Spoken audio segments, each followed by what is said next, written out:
रक्षाबन्धनको हार्दिक शुभकामना।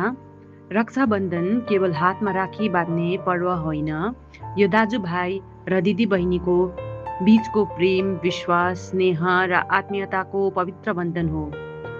एउटा सानो धागोले मनका गहिरो भावनाहरूलाई जोडेर भन्छ, तिमी जहाँ भए पनि मेरो माया र शुभकामना सधैँ तिमीसँगै छ।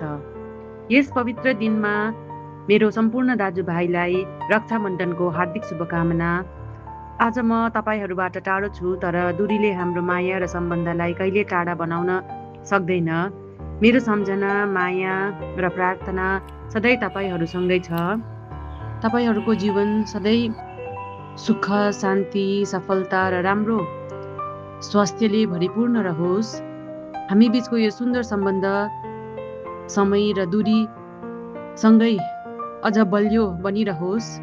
राखीको यो पवित्र धागो हातमा नभए पनि यसको माया सधैँ हाम्रो मनमा बाँधिरहोस्।